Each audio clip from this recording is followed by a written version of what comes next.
Welcome to Truth Be Told. I'm Tony Sweet, your host. Your other host is in studio, Captain Ron. We're excited to have our guest today. We have Dr. Michael Sallas, who is a pioneer in the development of exopolitics, the political study of key actors, institutions, and processes associated with extraterrestrial life. He has a new book out titled The U.S. Navy's Secret Space Program and the Nordic Extraterrestrial Alliance. We're going to talk about the Trump administration, what is under the Antarctica, and what did the Nazis discover? And was President Kennedy assassinated because he was going to share the truth about UFOs and extraterrestrial visitations? I know that perked your interest, so you got to stick around for this show. So please welcome to Truth Be Told, where we believe in experience becomes truth, Dr. Michael Sallas, author of the book, The U.S. Navy's Secret Space Program and the Nordic Extraterrestrial Alliance. Welcome to Truth Be Told. Welcome, everyone, back to Truth Be Told. I'm, of course, Captain Ron, and this is Tony Sweet with me. And we have with us today Michael Sallas, whom we met at the Contact in the Desert event this year, which we had a really good conversation with. In fact, Michael, welcome to the show. We would like to start off, if we could, to pick up on the conversation that you had with Tony and I at Contact, which was talking about the new discoveries in Antarctica, where it's possibly either a Nazi base or possibly an alien base. You want to tell us a little bit about what's going on in Antarctica? Sure. Well, basically, one of the most mysterious incidents in Antarctica happened around Lake Vostok, the area where the Russians have established a base down in Antarctica, when in 1999 they confirmed this huge lake underneath the Vostok station, about the size of Lake Ontario, and basically what happened was that initially there was a lot of interest in drilling deep down towards the lake and sending probes to kind of find out what was down there, to capture it all on film, and that was going to be a test run for future NASA missions to Europa. But then they found that there was this huge magnetic anomaly down there, and the cover story was that this was actually just a feature of the geology down there, some sort of geological process that led to this magnetic anomaly.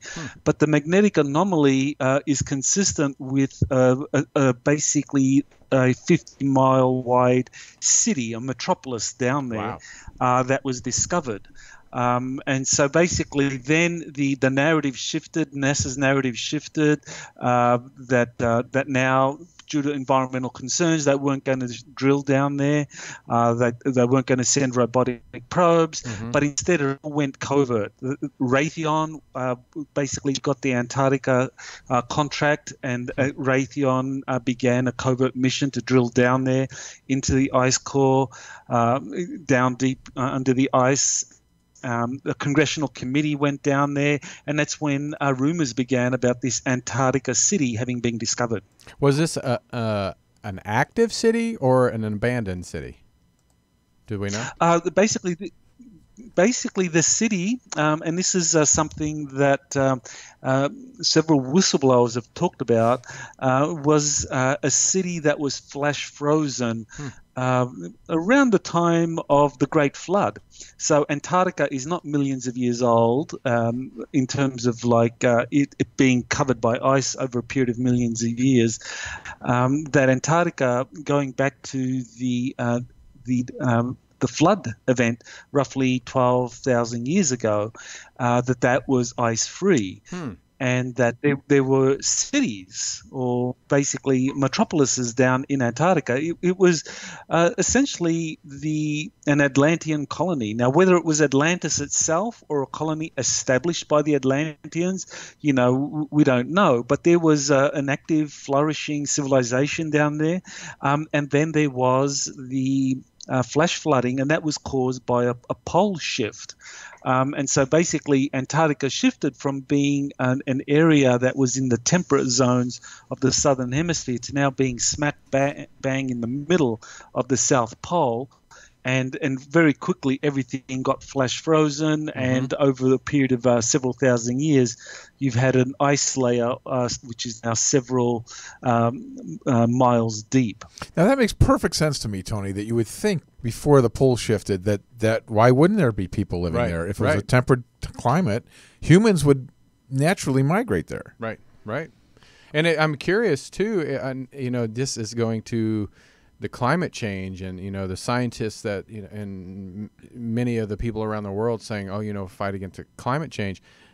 That now I can see if a lot of the governments already know this exists.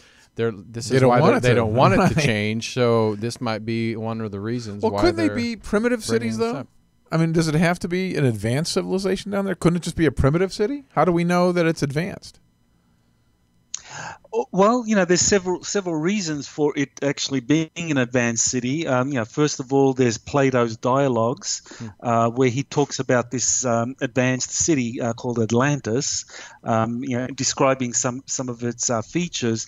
Then you have the Egyptian temples, like the Temple of Abydos, showing basically what appear to be jet craft and spacecraft and what would appear to be modern submarines that were part of the Temple of Abydos that is several thousand years old, which again shows an advanced culture. Basically, and then you have different kind of histories or different narratives from various cultures talking about humanity going through a golden age into a silver age and a bronze age, so forth. So the ancients knew that there were a time in our history where technology was much more advanced than anything that the ancient Greeks and the ancient Romans had. And so this makes it perfectly feasible that Atlantis, or what's down in Antarctica, was once a very advanced city that was kind of like very quickly flash frozen in a pole shift event. So you were saying, who was the first to discover this again? Just to recap, just so we know. Well, basically, the first people to talk about an ancient city being discovered in Antarctica, there was this really mysterious press release that was released around April of 2002. Maybe you saw it. It was from this outfit calling itself Atlantis. I think Atlantis Rising. Well, that was the book that was created. Right. Atlantis Media, I believe it was. And they put out a press release saying that there was a television crew sent down there to Antarctica, that they filmed the discovery of an ancient city, and that the crew was then detained by the U.S. Navy. The film was confiscated and the crew hasn't been released.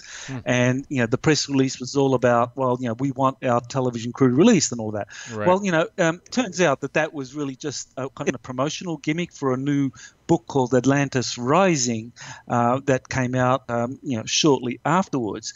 But the thing is, this is how often the truth is hidden in plain sight. You come out with a kind of false news story, a false narrative, so people think that all of that rumors about an ancient city, that's a cover story.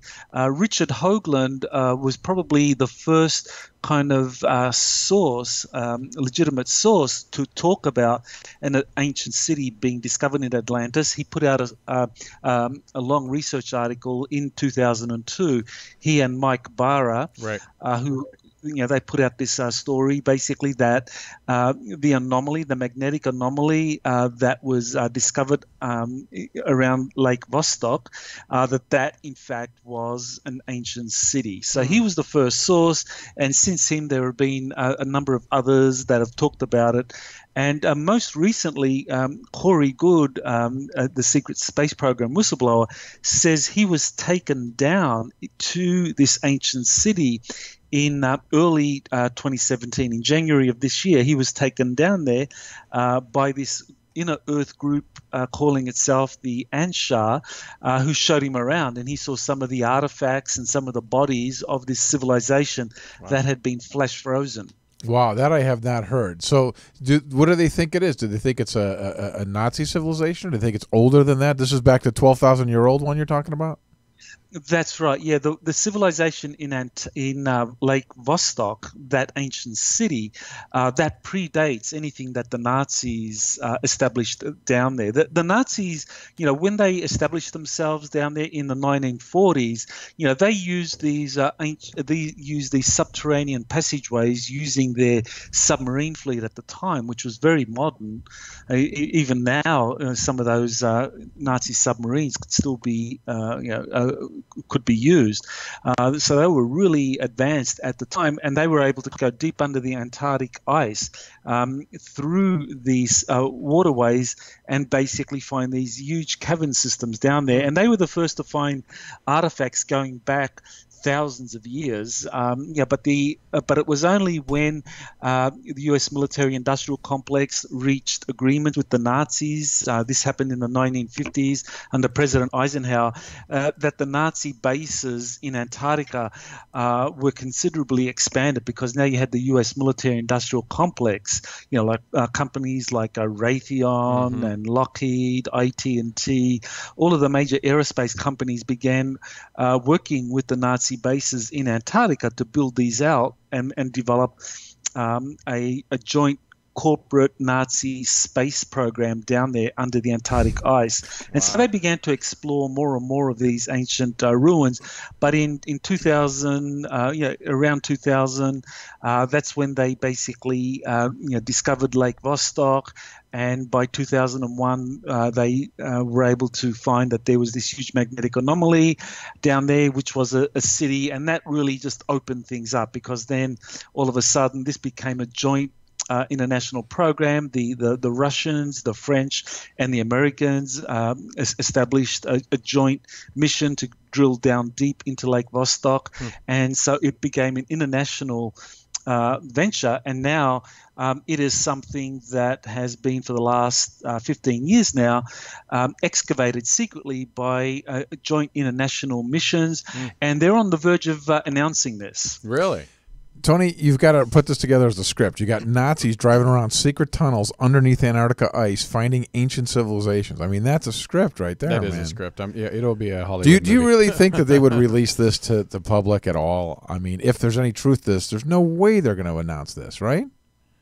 Well, they are on the verge of announcing this. I mean, this is the Really? reason why in 2016 you had so many VIPs going down to Antarctica. You had Buzz Aldrin, John Kerry, you had the Russian Patriarch, Australia's Governor General, a lot of VIPs. You actually had even Newt Gingrich going down there. That's something a lot of people don't know. Newt Gingrich went down there in January of this year as Donald Trump's emissary to find out what is going on down in Antarctica. So come this Antarctic summer, we're talking about December of 2017, January 2018. We are very likely going to see some kind of an announcement. It's very much a possibility.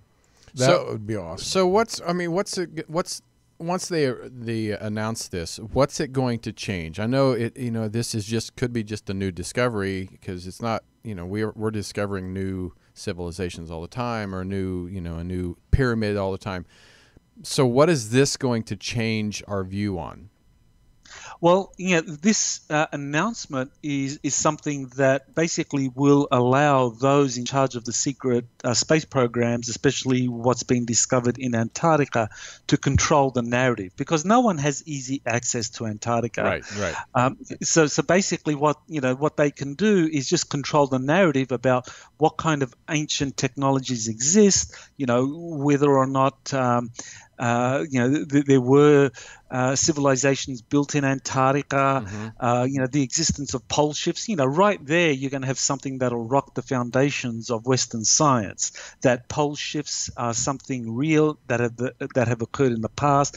That there were these ancient civilizations built in Antarctica, and then they can kind of roll out things at their own pace in terms of some of the technologies found in Antarctica are revolutionary technologies. technologies, things like free energy, kind of advanced health healing modalities, that they can roll out things in their own pace, and eventually there'll be some sort of announcement concerning the role of extraterrestrials in developing a civilization in the past. So this, I think, is all going to be part of the disclosures that we're going to see coming out of Antarctica, and that'll be a great segue for them to then go to the next level, which is to say that, well, by the way, the U.S. Air Force has developed its own secret space program. We have space stations orbiting around 200 to 300 miles in the around the Earth that are far more advanced than the International Space Station, anti-gravity TR-3B vehicles that service these space stations. So they'll be able to kind of like unfold that. You think they're going to admit that to the public? I think that that's exactly what they plan to do. I think that there's some kind of timetable here in terms of revealing things. You know, there are certain dynamics as to why this has to be revealed now. But you know, according to the sources that I've been working with, they're going to high gear. And you know, we see this with you know, what's been happening with Antarctica. Just the number of people who've been going down there, high-level dignitaries coming back. You know, these people are being briefed. And then we also have information about the U.S. Air Force secret space program. I mean, you have two retired Air Force generals going on the public record about the Air Force having a secret space program. They've been working with Tom DeLonge, the famous rock star, and you know, this is something that was actually released in the WikiLeaks. Releases of the John Podesta emails, you know, where they were talking about the Air Force secret space program. So this is something that is being slowly rolled out, and people are being encouraged to come forward and reveal the information. I actually posted an article just this morning about someone who is working with a covert operative out of MacDill Air Force Base down there in Tampa, Florida. And my source down there took photos of a TR-3B flying over MacDill Air Force Base in broad daylight, and the photos are there on my website. You see the TR-3B, clearly a triangular vehicle, and then you see it powering up where the circular ring where the plasma, the high energy and pressurized plasma circulates, creating this kind of energy pulse, and you see this triangular craft then surrounded by a circular beam of light before it shoots off up into the upper atmosphere. So yeah, there are 6 photos there on my website, and people can see it right there. So you know, my source down there is being encouraged to come forward with this information. Doctor, before we get off of Antarctica, what is your take on the UFO or alien presence in Antarctica? Do you feel that there's something there? Because I know you feel that our governments are tied in with the extraterrestrials. Do you think it has something to do with Antarctica? Yes, definitely there is an extraterrestrial presence in Antarctica. I mean, we need to always keep in mind that Antarctica is huge. We're talking about a landmass which is 1.5 times the size of the United States. So it's vast. I don't think people think that. I think if you asked the average person on the street, they'd say Texas. Right. Yeah. Right. So we're talking about a landmass down there that is huge. Yeah. So you have the Nazis that established bases up in New Schwabenland. You have extraterrestrials that have been there for thousands of years with enormous bases as well. And then you have more recently bases that have been jointly developed by the U.S. military-industrial complex with the Nazis as a result of secret agreements reached during the Eisenhower administration. I was just going to go there, Doc. I was going to ask if you could touch on the Eisenhower thing for our audience. I'm sure most of us are familiar with that story about how Eisenhower, don't you think like 500 people witnessed him seeing an alien or whatever, or at least having that meeting? Well, that's right. There were two well covered meetings or known meetings. One at Edwards Air Force Base in 1954, February of 1954, and another one in February of 1955 at Holloman Air Force Base. And the Holloman Air Force Base meeting, that was the one where agreements were reached with this Nazi extraterrestrial alliance. And from that moment on, basically, the U.S. military-industrial complex began working full-time with the Nazis based in Antarctica. So you had Operation Paperclip going into overdrive, where all of a sudden these Nazi scientists were given high-level security clearances into the military-industrial complex. They got senior positions leading these programs, and this was a result of this full-blown cooperation between the Nazis and the Eisenhower administration. And part of this cooperation meant that all of the facilities that were in Antarctica that had been established by the Nazis, these increased dramatically. The US used Operation Deep Freeze as the cover for sending enormous resources down into Antarctica. And the International Geophysical Year from 1957-58 was a cover for international cooperation for establishing bases all over Antarctica. And this was the cover for the Eisenhower administration to help expand these bases underneath the ice, because really, where the real action is, it's underneath that 2-mile ice pack covering Antarctica. That what's happening on the surface, these are just cover programs where scientists talk about environmental concerns and degradation, but it's under the ice pack where all of the advanced technologies and the space program exist. Man, if it's true, it seems like it's plausible, because we wouldn't know. How would we know? Nobody could even get down there. Right. And it's so remote. And now, was Eisenhower, was this right after, because this was in 1955, correct? When he met? That's when the final, agreements were reached. The ink was dried. Right. Eisenhower was fully on board now. And, Eisenhower, I think, went into this with his eyes open, in terms of knowing that, there was quite a real chance of deception here, that the U.S. would be manipulated by the Nazis in Antarctica, who basically had much more advanced technology. That the 1952 Washington flyover, just think of it, that these were not extraterrestrial UFOs, that these were Nazi UFOs flying over Washington, D.C., and that the U.S. military could do nothing about it. That's how advanced the Nazi space program had become. So Eisenhower had no choice. He had to reach an agreement with the Nazis, and basically he knew that the Nazis had the best hand, and that they were going to probably outsmart the US. And this is why by the end of his administration, he was warning about the dangers of the military-industrial complex.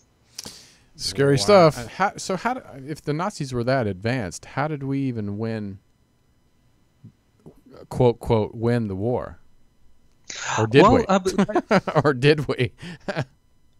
Well, basically what was happening was that the Nazis had established two programs: an advanced kind of space program in Antarctica during the war, and also a weaponization program where they hoped to weaponize flying saucers.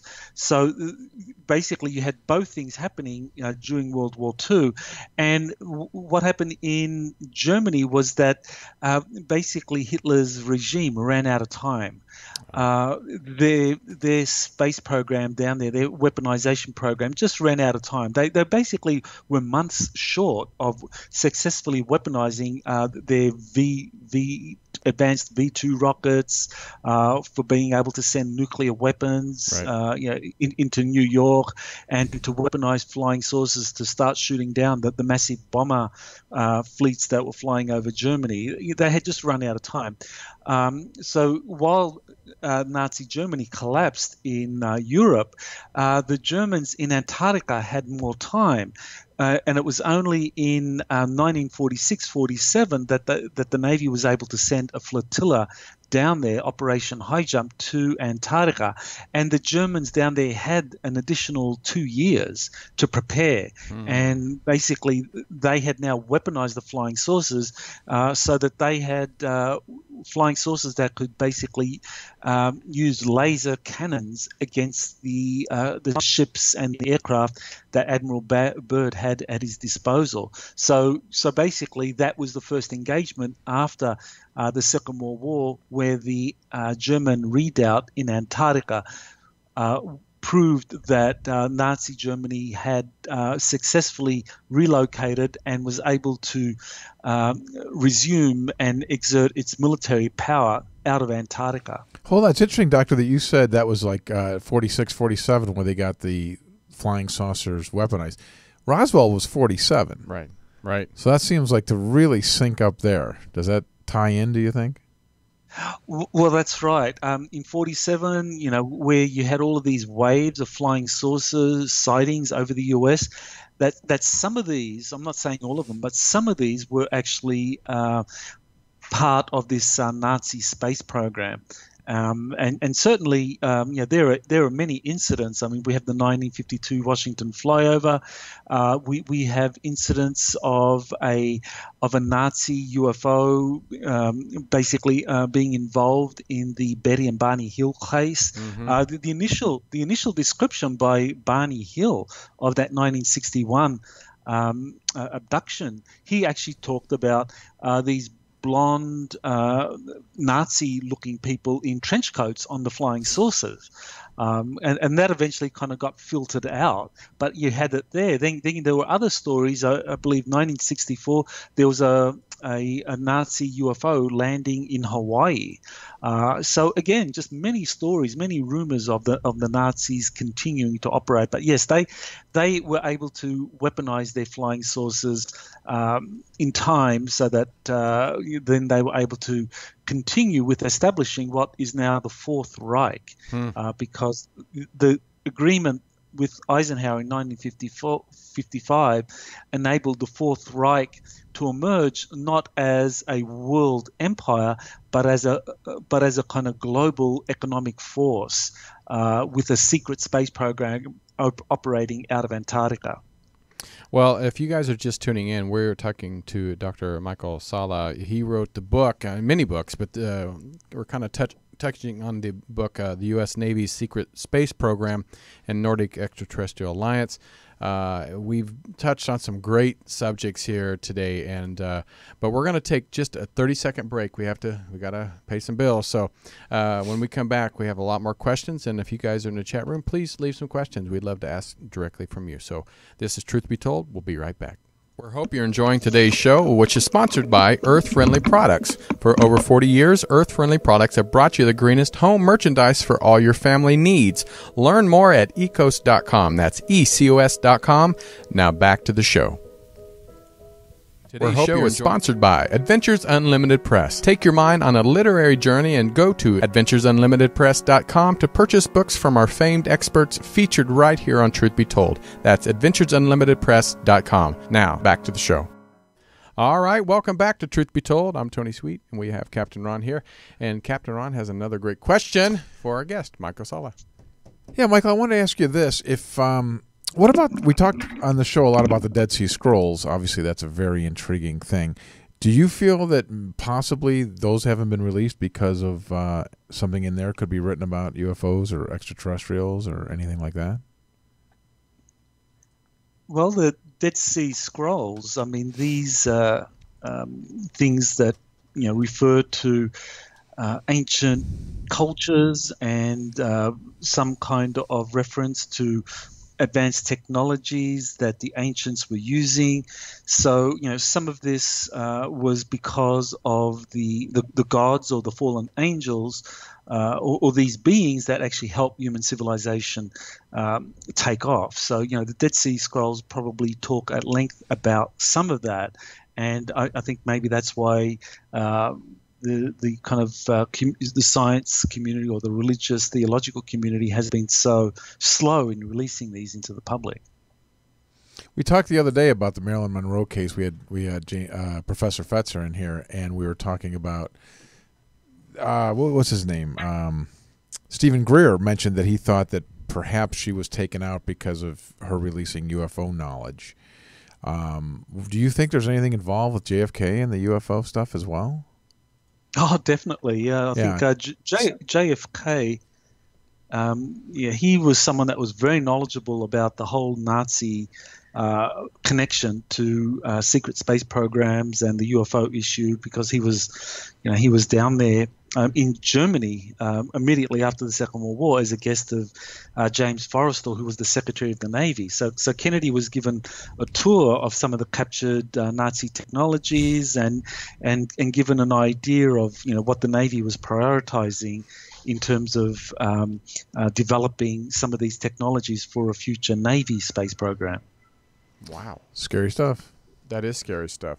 And do you feel that JFK and his family, because do you think Robert Kennedy also had knowledge of this, and maybe that was another reason, because he was running for president, that would give him more of power to release this information, or do you think that was just a isolated incident? No, I think both Robert and John F. Kennedy, they both knew about what was really going on in terms of these secret agreements between the U.S. and the Germans out of Antarctica.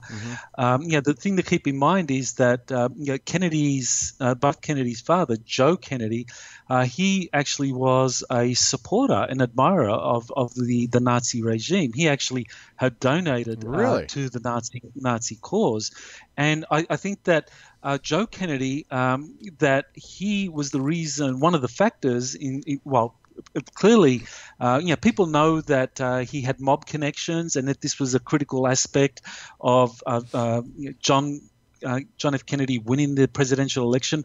What people don't realize is that Joseph Kennedy also had Nazi connections, and this was equally as important, if not more important, than the mafia connection in getting John F. Kennedy elected, because they really thought that basically the Nazis really thought that a Kennedy administration would be easier to manipulate than a Nixon administration, because Nixon was a protege of Eisenhower, and Eisenhower had become much more independent. So they really thought that they could manipulate the Kennedys through Joe Kennedy.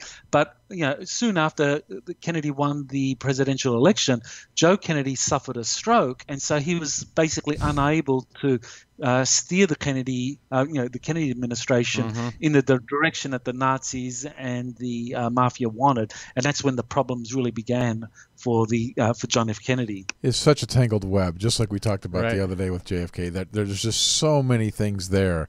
Now you're expanding it to the mob and to the Nazis. I mean, it's all tied in. Yeah. It just makes you think of the Illuminati stuff, that it's all tied to one. Somebody else is in control, kind of a thing. Well, right? I think I talked to last week to Standeo, and he was talking about, he's a former FBI informant, and he was talking about the Nordics, and he feels the same way about you. And could you tell the audience your take on, because I know there's not just one or two different species of aliens, at least that have come here and that are present on our planet. How many? Because you said there's quite a few. There's how many different species of aliens that are on our planet, do you feel? Yeah, well, that's the big shock a lot of people are going to have when they encounter this information. Back in 2013, I wrote a book called Galactic Diplomacy, and in that book, I basically outlined 20 different extraterrestrial civilizations. Wow. 20 that have been interacting with humanity. And so I give a lot of examples for each one of these, what they're doing, who the contactees are, who the experiences are, talking about each of these. But there are 20. A more accurate is probably somewhere in the vicinity of between 40 to 60 that are intervening in human affairs in some way, and they span the spectrum from the good, the bad, and the indifferent. I mean, that's probably an accurate description of them. And the ones that we would see as being good, benevolent, ethical extraterrestrial beings, they're by far in the majority. But nevertheless, the ones that are more negative and more manipulative, even though they're a minority, they're still very powerful because they're unscrupulous, just as a criminal class, just as in any society that is going through a transition. Look at Russia, post-Soviet Russia. How it went through its transition, where the kind of the mob took off down there and had enormous power. Same in on our planet. We're going through an enormous transition, and the criminal class, the criminal extraterrestrial class, has enormous influence behind the scenes. It seems to me that this becomes much less plausible, the abductions phenomenon, as you say there's 40 to 60 different races here, because they're still clandestine. I mean, we don't know about them. Now to say that there's 60 different races doing this, and to say that nobody knows about it, that becomes even harder. It's hard enough to believe one. Now you're going to have 60. You think somebody would make themselves known. If Eisenhower cut this deal with the aliens, as you were alleging earlier, is that with one group, or did we have a table of 40 different aliens sit down with Eisenhower, a grand meeting? Like a United Nations of... What is the story on that, you think? I think Eisenhower met several delegations, and each delegation of extraterrestrials had something on the table in terms of what they thought Eisenhower would accept. One group was a more kind of benevolent group, and they offered him assistance in terms of dealing with global problems. But one of the key conditions was that the hydrogen bomb development had to stop. So Eisenhower's national security team said no to that. The other group of extraterrestrials were okay. They were comfortable with Eisenhower's administration developing hydrogen bombs, thermonuclear weapons. Deals were reached. They began working with the Germans out of Antarctica. And there are quite a number of whistleblowers that have talked about these negotiations and these agreements. The most recent document that's been released, this is one that is it's still controversial, but I think it's genuine.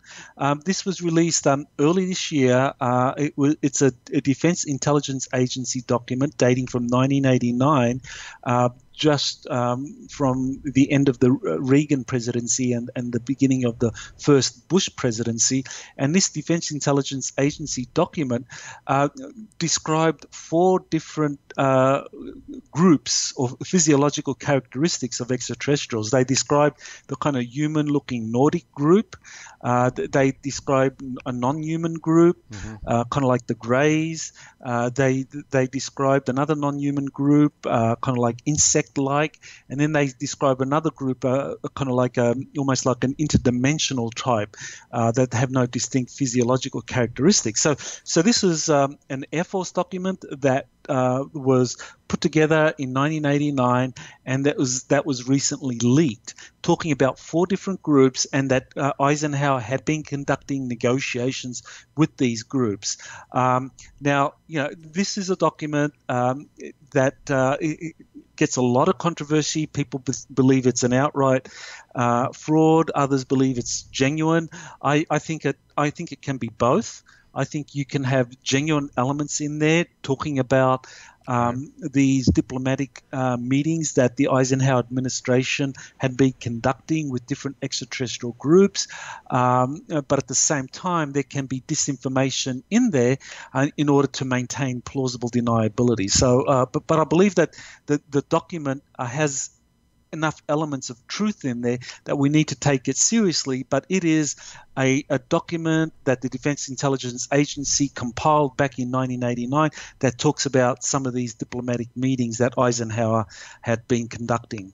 What do you think he negotiated there? Do you think he allowed human abduction for technology, that kind of a thing?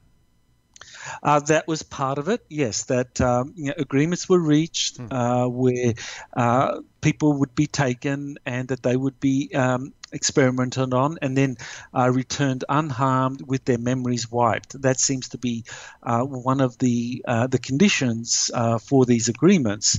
And it kind of helps explain the abduction phenomenon, because estimates are that 2 to 3% of the American population have been abducted. So we're talking anywhere from 6 million to nearly 10 million Americans being abducted. It's insane.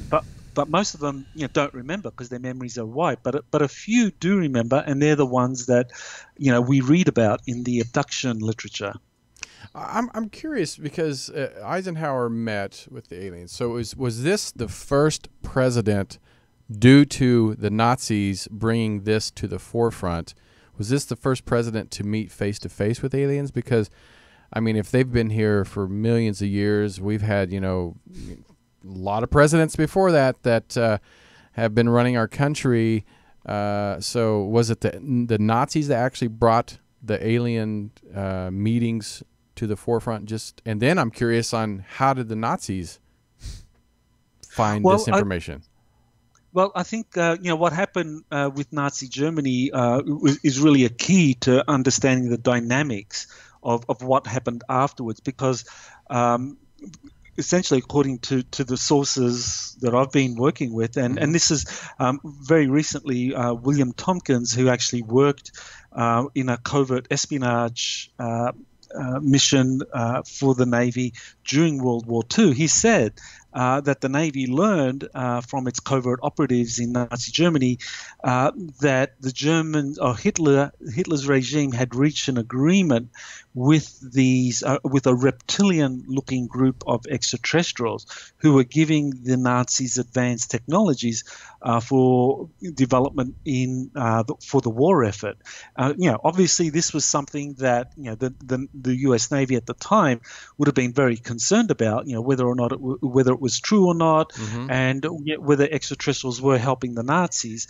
And what William Tompkins said is that then the Navy began being assisted by another group of extraterrestrials, a competing group, who began kind of helping the Navy in a kind of much more covert way in developing advanced technologies that were intended on neutralizing what the Germans were getting from the reptilian extraterrestrials. So essentially, the Second World War, as it unfolded, it became a proxy war where both the Axis powers and the Allied powers were secretly the proxies for competing extraterrestrial groups. This is one of the kind of unknown aspects of our history on the planet.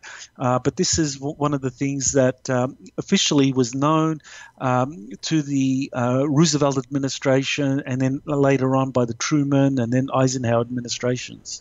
It feels like their technology would be so vastly beyond ours that it would be silly to even trade technology. It just seems like them giving us technology. Theirs is, even how they get here must be so beyond anything we have.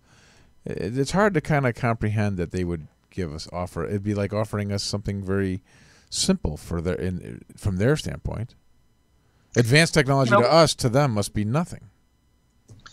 Well, this is where we really kind of need to go into the history of how all this unfolded. But essentially, the level of technological development in the early 20th century had reached a sufficient level where all of a sudden, we could make a quantum leap from a kind of insular planetary society into a galactic civilization.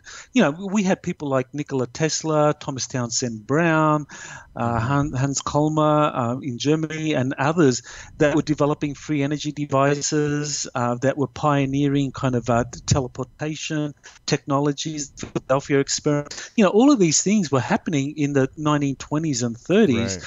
Right. So even though it might seem to us on the surface that, why would advanced cultures thousands of years ahead, make contact and want to trade with us? The thing was, at the early 20th century, we had made a profound breakthrough, and that we were making that transition into a galactic culture.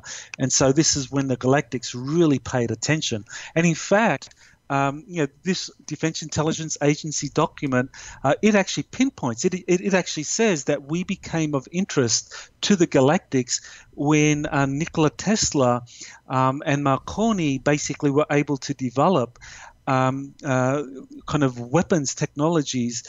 Tesla, in particular, were able to develop weapons technology that used the Earth's kind of magnetic field to send energy into space. So this is how Tesla and Marconi, when they began to transmit radio waves into outer space, like the Tesla Tower at Wardenclyffe, Tesla didn't realize it, but he had actually developed an advanced weapons technology because he was tapping into the Earth's magnetic field in order to send these powerful radio waves out into deep space. Wow. So the galactics began to respond to that. So that's when you have Tesla and Marconi saying, hey, we're starting to get radio transmission from extraterrestrial civilizations here. No one believed them at the time, but in fact, that's exactly what was happening. And this Defense Intelligence Agency document says that it was in those communications that had been established by Tesla and then Marconi that's when the galactics began communicating with humanity, and that shortly afterwards, that's when the galactics sent their spacecraft out here to begin formally interacting with Earth governments and citizens. That was in the news just in the last 48 hours, if you Google this, that we've recently heard other radio transmissions.